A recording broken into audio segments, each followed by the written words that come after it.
갱년기에 호르몬 약을 먹어도 될까 고민하시고 계신가요? 물론 도움이 되실 수 있지만 월경 주기와 무관하게 갑자기 출혈이 발생하는 등 부작용을 무시할 수 없겠지요. 그래서 이번 시간에는 호르몬 약 없이 집에서 갱년기를 확실히 관리할 수 있는 방법에 대해서 말씀드려 보고자 합니다. 이번 영상만 끝까지 보신다면 갱년기로부터 오는 불편감을 지금보다 훨씬 더 줄이실 수 있습니다.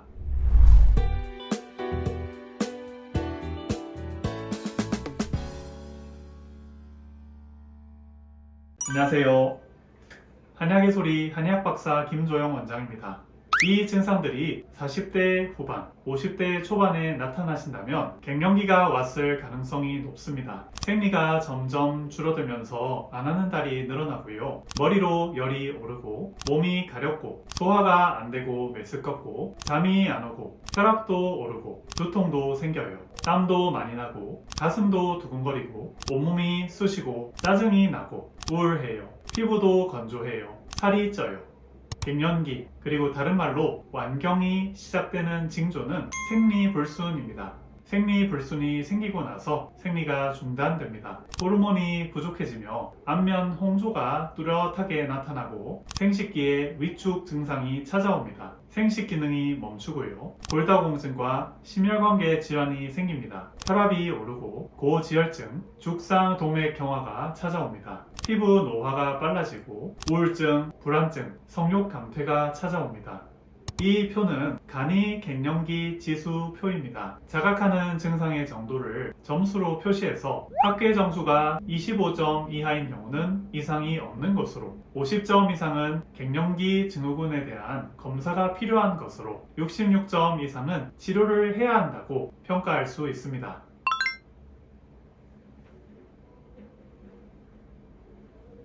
갱년기는 언제쯤 시작될까요? 대략적으로 갱년기는 49살에서 50살에 나타납니다. 환자분에 따라서 50살 이후에 더 늦게 갱년기가 시작되시는 경우도, 빨리 조기 폐경이 되시는 경우도 있습니다. 한의학 경전인 황제내경의 1편인 상고천진론에도 이 내용이 나옵니다. 여자가 49세에 인맥이 화하고 태축맥이 쇠해져서 천계가 고갈되고 지도가 통하지 않아서 형이 어그러지고 자식이 나올 수 없다 라고 적혀 있습니다. 갱년기는 나이가 들면 어쩔 수 없이 걸리니 자연스럽게 받아들여야 할까요? 맞습니다. 갱년기는 순리입니다. 안 올 수가 없는 것이지요. 받아들여야 하는 것이 맞지만 그 불편감은 어느 정도는 관리할 수가 있습니다. 일반적으로 갱년기 치료를 위해서 서양의학적으로는 호르몬 요법을 사용합니다. 에스트로겐 단독 요법 또는 에스트로겐과 프로제스테론 복합 투여를 많이 사용하는데요. 투여 방법도 경구 투여, 경피 투여, 근육 투여, 비강 투여, 질 투여 등으로 다양합니다. 호르몬 요법을 사용하면 갱년기 호르몬 부족으로 인한 심혈관 질환, 불면증, 골다공증, 피부 노화, 당뇨병, 우울증, 건망증 등을 예방해 줍니다. 하지만 에스트로겐 단독 요법을 쓸 경우에 유방통, 부종, 구역감, 구토, 하지 근육 경련, 두통 등의 부작용도 나타날 수 있습니다. 그리고 프로게스테론, 에스트로겐 복합체를 쓸 경우에 우울감, 불안장애, 방귀, 식욕 증가 등의 부작용도 생길 수 있습니다. 그리고 두 경우 모두 비정상 자궁출혈도 생길 수 있습니다. 덧붙여서 유방암이 있거나 에스트로겐 의존성 악성 종양, 활동성 간질환, 담낭질환, 질출혈, 특발성 심혈관 질환, 예를 들어서 혈전증이나 색전증 등이 있는 경우는 호르몬 요법을 할 수 없을 수도 있습니다. 그렇기에 호르몬 요법도 좋지만 호르몬 요법과 별개로 생활 습관을 교정함으로써 갱년기를 효과적으로 예방하는 것도 매우 중요할 것입니다. 그래서 지금부터는 갱년기 불편감 관리에 도움이 되는 생활 습관과 식습관을 말씀드리겠습니다. 한의학적으로 보면 갱년기의 원인은 몸에 물이 부족해지고 불이 과해져서 생긴다고 볼 수 있습니다. 서양의학적으로 보면 물은 프로제스테론이나 에스트로겐 등의 호르몬이라 볼 수 있습니다. 앞서 말씀드린 상고천진론에서 1000개가 고갈되고 지도가 불통된다 되었는데 그 1000개 역시 이런 호르몬을 나타낸다 보실 수 있습니다. 어쨌든 호르몬도 하나의 물질이고 혈액입니다.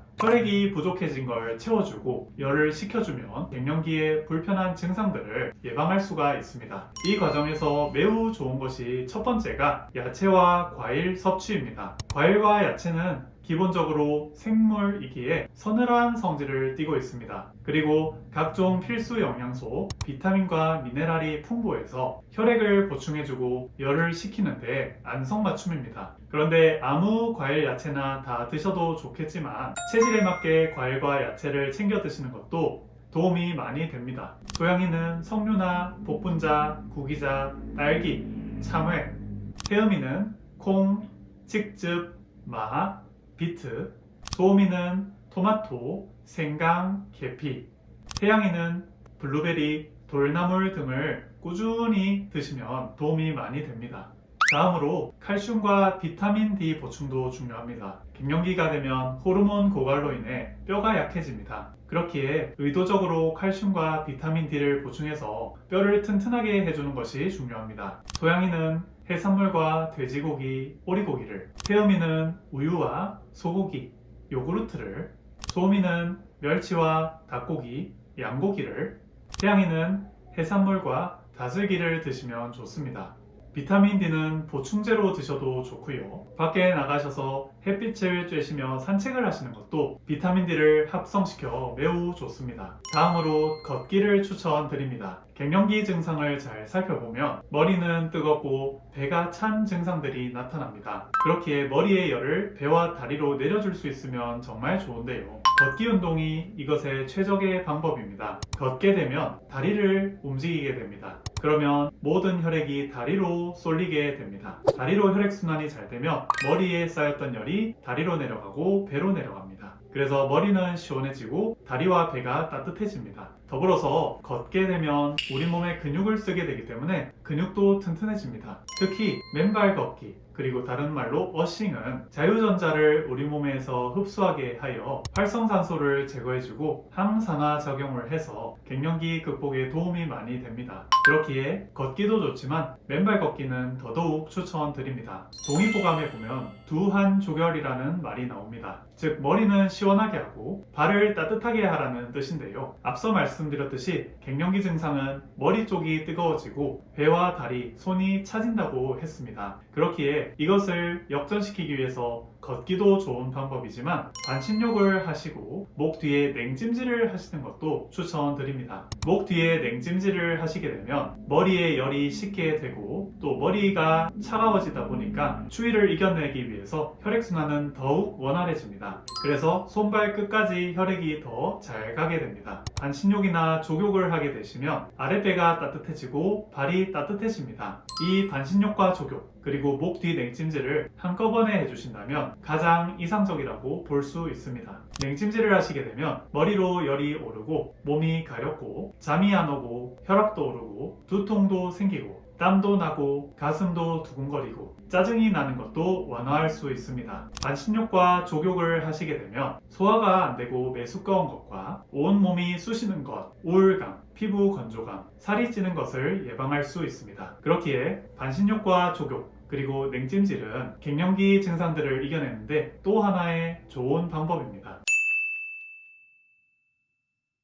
이번 영상에서는 갱년기의 증상, 호르몬 치료의 장단점, 생활상의 식이요법과 관리법에 대해서 알아보았습니다. 다음 시간에는 갱년기 증상의 한의학적 치료법에 대해서 구체적으로 살펴보려 합니다. 이번 영상이 도움이 되셨다면 구독과 좋아요 부탁드립니다. 지금까지 한약의 소리 한의학 박사 김조영이었습니다. 감사합니다.